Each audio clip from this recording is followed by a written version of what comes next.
Ayo, Monday morning, July 13th, 11 a.m. on the dot. We are punctual around here, kids. How are we doing? How's everybody doing? Everyone good? Everyone good after UFC 329, the main event? You guys all right? We coping okay? Was your Sunday okay? Appreciate all of you that tuned in to the live Big Brown showdown on Saturday night. We started with the main prelim with Stevenson, Gable, and then you had Whitaker, and then we were kicking with the main card, UFC 329. So thank you guys for tuning in, making that what it is. It was a great time. I had so much fun. I could do those nonstop. We just got to have some big boy cards, but overall, yeah, great time, man. Great time. It's interesting hearing, online, everybody's takes. Here's my thoughts. God, I wrote down so many notes. I sent to Chin. Couldn't sleep. Woke up super early. I just have so many thoughts going into this. Obviously, the build-up for Conor McGregor's comeback it was a lot. There's a lot of hype on it. And if you're kind of in the same boat as me, we were so excited for this, right? So excited. Here we go. And we kind of turned a blind eye to some red flags, right? 5-year layoff, come after a horrible leg injury. Obviously, his personal life has been complete disarray, complete chaos. Had some legal issues, had some drinking issues, drug issues, assault. The list goes on and on. And in hindsight, playing Monday armchair quarterback, like a lot of people online are doing, like, how could you not see this coming? I told you. I get all that. Anybody else, any other fighter takes 5 years off, goes on a hiatus, doing what Conor did in his personal life and having those issues and all the chaos and all the drama, and then coming back, fighting Max Holloway, I would say you're out your mind. You kidding me? Dude, what are we doing here? This is stupid. But you're not dealing with just any normal fighter. You're dealing with Conor Mystic Mac McGregor. And I get it. All signs point that this was going to be a complete shit show, wash fighter. All signs point to that. But again, you're not dealing with your typical fighter here. Conor McGregor's done amazing things before. The reason he called him Mystic Mac is he'd make these predictions and then pull it off, and crazy stuff. Marshall Rickson, the real question is, did Callan watch the fights, Brent? We'll see. I'm fighting the kid after this. I'm going to ask him. He did text me shortly after. I don't know what time he texted me because there's so many texts, but he did text me. Jeff Castillo says, conspiracy theories say that UFC knew Conor was hurt. You buying that? No.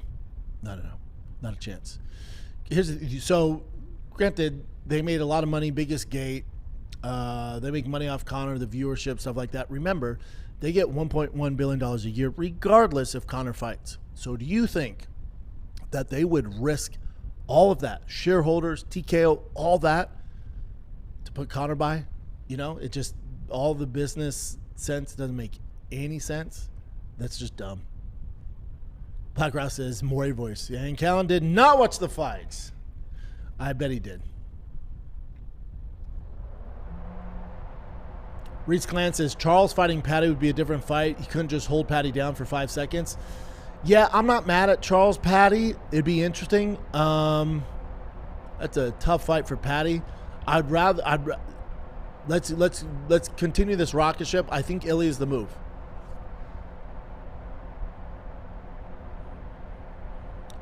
Pascal Coup, welcome to the club. Black Ross, Mario Batista should fight Marab. I'd rather see him fight Sugar. Mike Street says at the Gamma Girl, Conor needs this. He's been a shit human and now he has Christ on his side. Christ will test you. He wants to know you're serious. I found him coming out of a heroin addiction. Oh, wow. Good for you, Mike. I'm glad that worked, brother. Yeah, you might be right, brother. This might be the big man upstairs testing Conor, and boy, is he getting tested. But rightfully so. You know, he's been on a tangent. He's been on one, yeah?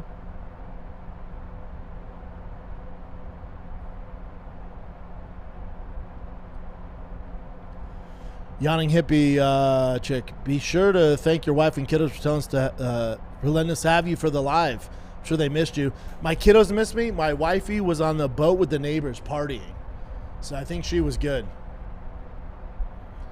Andy Ortega, did Brent just say he's not a big shorts guy? I'm not, but it's so hot out here, I bust him out. Keep going. We got another, I'd say, let's go 10 minutes. That's if Callan's going to be on time. Chin, text Callan, say ETA, and then we'll keep going. Tell me where we're at first.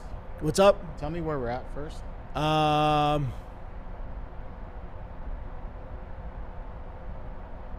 Keep going. Right there.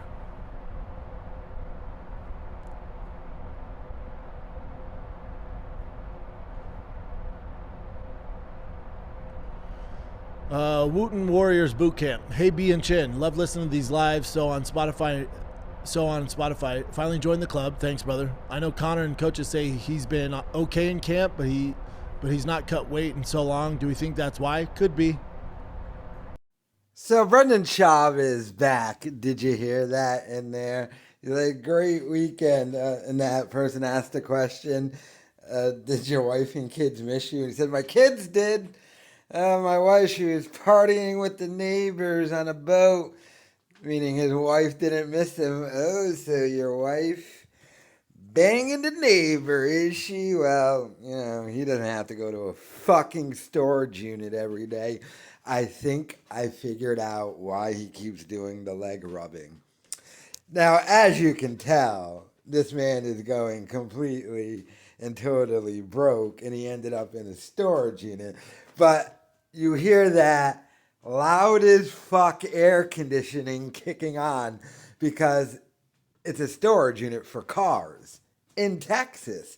So that thing is probably blowing at 8 billion BTUs or something. And he's freezing to death in there.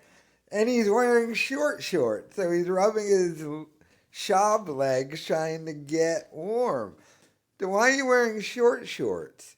Probably because it's hot outside. So he's like, hot outside, blah, blah, blah. I'm going to get in there and be cold and rub my stupid legs. Oh, is he heated about that whole Conor thing? This entire thing is a complete and utter shit show. It's so depressing. It's so lame. There's not even like any hint of a good question. He's pretty much stopped getting new members and stopped getting super chats because he won't answer any of the real questions that anyone really wants to know. But I mean, this entire thing and his whole Conor thing, oh, is he butthurt? He was so big on Conor's coming back. The UFC is going to be extremely relevant again, and I'm going to be able to make some money off of that because I got dropped by Podcast One, even though I lie and say that I signed a new deal, biggest deal ever 2 months ago. But if you literally Google it, it says, no, you didn't, and no one announced it. Yeah, I bet you he lies to everyone around him about that. So, but I mean, the wife out there on the party boat with the neighbor without her wedding ring on. Oof. Look at this cuck sitting in there. It's friggin' Brendan Singh over here. A podcast with Schaub's wife and Akash Singh's wife.